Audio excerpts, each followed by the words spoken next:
Asthma ಎಂಬ ಮಹಿಳೆ 2019 June 9 ನಡುರಾತ್ರಿ ಮಂಗಳೂರಿನ ಪಣಂಬೂರಿನ ರಾಷ್ಟ್ರೀಯ ಹೆದ್ದಾರಿಯಲ್ಲಿ ವೈಟ್ ಡೌಸ್ ಸಂಸ್ಥೆಯ ಸಂಸ್ಥಾಪಕಿ ಕೊರಿನ್ ರಸ್ಕಿನಾರಿಗೆ ಸಿಕ್ಕಿದವಳು. ಮಾನಸಿಕ ಸ್ಥಿಮಿತ ಕಳೆದುಕೊಂಡ ಆಸ್ಮಾ ಅದ್ಹೇಗೋ ಮಹಾರಾಷ್ಟ್ರದಿಂದ ಮಂಗಳೂರಿಗೆ ಬಂದಿದ್ದಳು. ಹೀಗೆ ಬಿಟ್ಟರೆ ಬೀದಿ ಕಾಮುಕರ ಕೈಗೆ ಸಿಕ್ಕರೆ ಖಂಡಿತ ನಲುಗಿ ಹೋಗುತ್ತಾಳೆಂದು ಕೊರಿನ್ ರಸ್ಕಿನಾ ಆಕೆಯನ್ನು ರಕ್ಷಿಸಿ ನಿರ್ಗತಿಕರ ಆಶ್ರಯ ತಾಣ ವೈಟ್ ಡೌಸ್ಗೆ ಕರೆತರುತ್ತಾರೆ.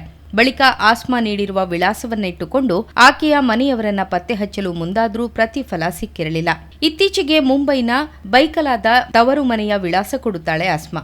ಆ ವಿಳಾಸದ ಜಾಡು ಹಿಡಿದು ಬೈಕಲಾ ಪೊಲೀಸ್ ಠಾಣೆಗೆ ಸಂಪರ್ಕಿಸಿದ ವೈಟ್ ಡೌಸ್ ಸಂಸ್ಥೆಗೆ ಆಸ್ಮಾ ಮನೆಯವರು ಸಂಪರ್ಕಕ್ಕೆ ಸಿಗುತ್ತಾರೆ. ತಕ್ಷಣ ಫ್ಲೈಟ್ ಹತ್ತಿ ಬಂದ ಆಸ್ಮಾ ಮನೆಯವರು ಆಕೆಯನ್ನು ತಮ್ಮೊಂದಿಗೆ ಕರೆದೊಯ್ದಿದ್ದಾರೆ. ಆಸ್ಮಾ 16 ವರ್ಷಗಳ ಕಾಲ ಪತಿಯೊಂದಿಗೆ ವಿದೇಶದಲ್ಲಿದ್ದವಳು.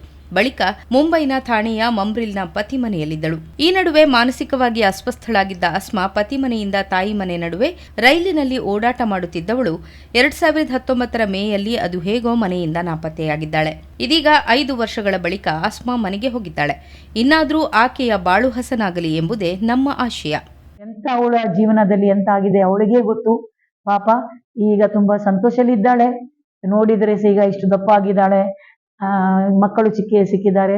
ಮಗಳು ಮದುವೆ ಆಗಿದೆ ಅಂತ ಅವಳಿಗೆ ಗೊತ್ತಿಲ್ಲ. ಈಗ ಮಗಳಿಗೆ ಸಹ ಮದುವೆ ಆಗಿದೆ. ಈಗ ನಾಳೆ ಫ್ಲೈಟ್ ಅಲ್ಲಿ ಅವರು ಹಿಂದೆ ಕರ್ಕೊಂಡು ಹೋಗ್ತಾರೆ.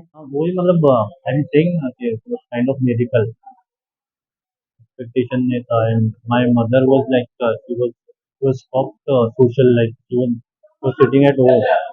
उनको सब में ज्यादा मतलब शॉक लगा था because she is her elder sister and my mother's eldest daughter. So she was very upset after she was found and she was not eating food and things properly. So even now she's not